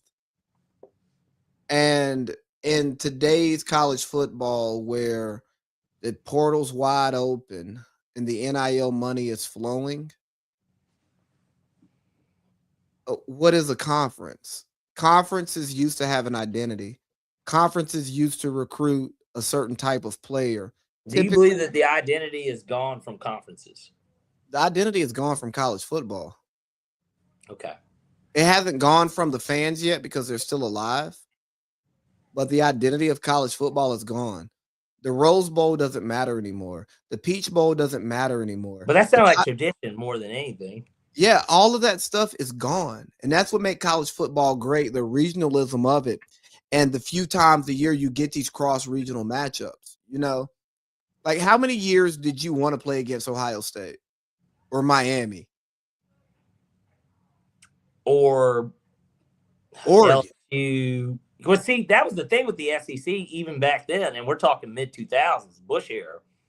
The thing was, before Saban goes to Bama, the SEC was always still looked at as this superior conference, but like at the same time, and notice you didn't name any SEC teams when you named how many times a year did you want to play them? Well, I was talking about the Georgia fan. But the thing is, yes, okay, but yes, from the Georgia perspective, yes, because we were never going to be. We were always a very good team, but we were never a championship expectation team. But I was just saying, like, we knew. But the SEC was also every other year. It was a good, whether it was Florida, and I'm talking, like I said, prior. I was saying those teams because it's like the only chance we will get to play them is in either in a natty or a big bowl game the end of the year. Yes. And it was a thing, right? But now these bowl games are corporate shit, so they still make their money, and they don't make their money off the fans. They make their money off the corporate sponsorships. Bro, I know we're supposed to be praising Indiana, but Indiana winning a national championship is a prime example of how money has ruined college football. And it has very little to do with Indiana. Yes, Indiana has Mark Cuban as an alum. Joe Buck too. Just throwing that out there. So I didn't know that Joe Buck went to Indiana. Interesting. Yeah. So the well is wet over there. Okay. Well, but that goes back to these big schools in the Big Ten. Yeah, there's more money. Huge. They're huge, but they're huge. They're bigger. They have they're bigger 70, schools. 80, 90,000 enrollment. Yeah, they're bigger schools, and they have more rich alumni because they're bigger schools. They're Midwest. Yeah. So yeah. What now was about coaching development, and yes, the leadership in college football was being overly compensated while the labor was not being properly compensated. Hey, that's the American way. Yeah, it's business. Yeah, so I'm not saying that I like it, but then when you create a space for labor to make money without guardrails, that's always stupid because now individuals control institutions because institutions have like no control over individuals, and institutions always work better than individuals, even if you're an individual getting fucked by an institution. Just throwing that out there. Like for a society at large, strong institutions are better. And right now, the NCAA, the conferences, the schools themselves, not many of them are strong institutions. Georgia football is still a strong institution. We didn't win a national championship. But that's because Kirby lives and dies on the hill that is Georgia. But yes, but like because they would be going after Mensa to replace Gunner, and not that Gunner's the reason we didn't win, but like if he wanted to upgrade, if he wanted to do. Kirby could have dropped the bag and got Fernando Mendoza if he really wanted. Yes, he could have gotten, and same with this cycle, because you know the Mensa thing, the guy at Duke, he is good. He's very good. He's better than Gunner Stockton. He's not going to do Gunner wrong because he has a way that he's building the program, and he's saying, you wait your turn, you will be rewarded. Carson left on his own merit. He's coming off an injury. Gunner comes in. Gunner had waited. It's Gunner's turn. Carson leaves. Plus, Carson wanted more money. He got it. He went to the national championship. Congratulations to him. But, like, Kirby is an example of not being like Dabo, right? Like, Dabo is against this stuff, but, like, at the same time, Kirby adjusts to it, but also still keeps his tradition in the way that he wants to run his program. And what's going to happen is Kirby will have some seasons in the short term that we won't be proud of. And I'm not saying they're going to be bad seasons. There may be a season like this year. There may be a lot of them. But when you look at what Kirby's doing over the long haul, over other institutions, you're going to see that, Georgia's a consistent top program, not just a top program in this 5-year window. Yes. Or in this recruiting cycle. There's never a year that they won't be in the top 3 in Vegas odds. Because they were number 2 this year behind. Well, they were like Ohio State and Texas were like tied to start, but then Georgia was like 3rd. So they will always be a betting favorite, a favorite amongst eye test people in general. They are the equivalent of what Nick Saban Alabama is. I won't go that far because we don't have as much hardware and we haven't had as much time. But but they're still going to be I'm just saying from a. We're gonna open damn near. We're gonna open every season and close every season in the top 10 regularly. Exactly. But the game was meh. I didn't care about the game. Second half was way more entertaining. Of course, I know we talked a good portion of the first half, but the second half was much more entertaining. I went and got the bottle of liquor that I told you I was thinking about. I went and got that, and the game was just better. It sucks because Indiana cost me. If Indiana had won the second half, I would have won like $6,000 on a $50 bet. That's not here nor there, but that was still a part of it. And gosh, we didn't get to get into this whole. We'll have to say that I guess for next week. Where we at on time? We'll have that week in between the Super Bowl, anyways. But where we at on time? Well, we got about 12 minutes, and so, it was a snoozer in the first half. The second half was certainly better. Mendoza makes his Heisman moment in the national championship game with that run, no doubt. And some could say maybe the throw he made against Penn State was the Heisman moment in regular season, but that play will live in lore when they do the highlight package for national championships for years to come. And him diving and taking the shot, and the fact anyone that watched the game will always remember they did that on a 4th down up 3 in the 4th quarter. And we saw that Adidas on the field, and it was disgusting. Yeah. Make America Nike again. Yeah, well, now we got these libs running the damn office. Do you want to talk about the NBA All-Star starters at all? We might as well touch on it. I mean, we got about 10 minutes. I don't see why not. Let's give it 2 minutes. I sent it to you somewhere, didn't I? I know it off the top of my head. Cade Cunningham, Jalen Brunson, Jaylen Brown, Giannis, and who's the 4th All-Star starter in the East? I don't know. It's a foreigner, Giannis. So, You already I said named Giannis. all the Americans. I named all the Americans because those are the 4 Americans that Well, are no, going to be. you said Giannis twice. Giannis, Jalen, Cade, Jalen. No, Jalen, Giannis, Cade. Who did I just miss out on? Jalen, Giannis, Cade. I'm pulling it up right now. Jalen, Cade, Giannis, Maxey. Okay. Maxey was who we were missing. So pretty weak Eastern Conference stars, if I'm being honest. In my It's opinion. not weak. It's just because it's positionless. It's guard. That's weak. That shit's weak. And then in the West, very superior. You got Wemby, Jokic, Steph, Luka, and Shea. There you go, league MVP. And so kick Steph out just because in reality, numbers wise, that was an OG move. But look, I mean, think about it. And LeBron made sense because he missed so much time before the season started, regardless. And the Lakers don't like him. And I just think that the NBA in general, there's not LeBron fatigue because there's just so many Bron sexuals still that that are here. And I don't even think it's the Bron sexuals, bro. I think it's the Bron haters that actually fuel it. Yeah, but I don't even think anyone hates LeBron anymore. It's just more of a. They still do. They hate him in terms of when it comes to legacy greatest of all time talks. Nobody cares about him currently. Nah, bro. I'm actually less of a LeBron fan today than I. It's time for him to go in a weird way. It's going to be a sad day when LeBron James seriously is not playing basketball. But let's get back to the All-Star game because we're short on time. Right. Hey, look here. Ant-Man is averaging 30 on 50% shooting and 40% from the 3. He's a higher speed than Steph. I don't care if Steph is the OG. I don't care about none of that shit. I don't. And I respect Steph. And Steph is supposed to be an all-star starter because he's Steph.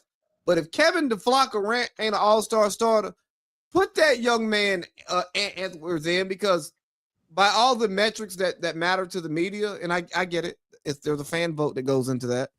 But if I'm averaging 30, I'm a higher seed than you, and I'm averaging 30 efficiently, nigga, I'm an all-star starter. I should be an MVP. We being honest. Better question, and we can run through this super duper quick. Just name off the top of your head some of the people you think are going to be reserves. We know. I don't know. I don't know because there's going to be 16 Americans and 8 foreigners. So Denny Avdia is going to be one with the Blazers. He'll be one of the foreign players, no doubt. I'm just he's kind of all-star deserving, but he has all-star numbers. Yeah. The Blazers are competitive. Bro, the NBA All-Star game is just stupid. They've lost sight of it. Gilbert Arenas, I quote him a lot here. He talked about how to improve. We didn't even get into any of Gil's Arena either on all this after we talked about it and said we were going to do it. I forgot what they talked about. A lot of things. But we kind of addressed it anyways with the Falcons stuff. But oh, yeah. You talking about that football show. Fuck them. I don't watch that shit. Gil said, hey, the problem with the All-Star game is it's an exhibition game, but they call it worse than they call the playoffs. Right. So niggas stop playing. And again, that's stuff you can't get from the media necessarily, or even retired players who just talk about it but didn't play in it. Yeah. It's like, oh, I done went to the basket and I done got hit across my head and they ain't even calling it. Oh, I'm not going to the basket no more. I'm just shooting threes. Yeah. I'm not going to get hurt for games that matter, the playoffs, my legacy, have Skip Bayless talking bad about me because I got hurt in the All-Star game trying to play hard to make the fans happy. But the league's not protecting me. And I just think the league is so far removed from the fans because if you're going to do a U.S. versus world All-Star game, 12 versus 12, my nigga. And also, why don't we make it North America versus the world? because that helps your numbers. It helps by giving you Canadians, but like the Canadians come to America and would Central America and like the Caribbean, but yeah, the Caribbean. There's not very many South American players. No, that are all stars. Like Cat has claimed his Dominican citizenship. Imagine that nigga playing for the world team. Nigga, you from New Jersey. And that's the issue with it too. They just don't. They didn't set it up right. But Donovan Mitchell, he Panamanian. He's Panamanian, yeah. All right. I mean, your grandparents are Panamanian. I'm not shitting on your on that, but nigga, no, you're American. You should play for Team USA. We had spoke on that, but look, we've got about 4 minutes, so let's get into this. Ladies and gentlemen, it is time for Parlay P's NFL Championship Sixers. All right. I've got a flaming hot six-pack. Obviously, we're down to 2 games, so it makes it a little bit harder. So I did this. I did a 3-3. We got 3 props. We got 3 game picks. I'll start off with the props just because the props, anyone can do those on a lot of those. So we're going to start off with one. Jarrett Stidham, over 198.5 passing yards. Really low to me. New England's got a solid secondary, but give me the over here. Next, we got Jackson Smith and Jigba, JSN, presumptive offensive player of the year, over 6.5 receptions. I love his receptions prop. He absolutely should get it in a championship game like this. Next, we got Kenneth Walker, who what's his face is out. Zach Charbonnet's out. I like under 19.5 carries. I don't think he gets 20 carries. I don't think he gets it. So those are going to be our player props as a part of this six-pack. And then next we'll get into the game. We'll start off first with the AFC Championship. A lot of people are not going to like this and they're not going to agree, but I like the Broncos on the money line. So give me Denver on the money, plus 210. They're the upset of the week. And then we'll go to the Rams game. First, we're going to start off with the over-under. I like over 45 in this game. I bought a 1.5, but hey, I'm cheating. So give me over 45. I believe that this game is going to end up going over. And then finally, who is going to play the Broncos in Parlay Pete's Super Bowl? I like the Rams as a dog at Seattle. Give me the Rams on the money line. They are also a dog. Not nearly as big as Denver, but I like the Rams. So give me both dogs this week. All right. So we got Stidham over 198.5 yards. We got JSN over 6.5 receptions. We got Ken Walker under 19.5 carries. We got the Broncos on the money line. We got Rams at the Seahawks over 45. And we got the Rams on the money line. There you go.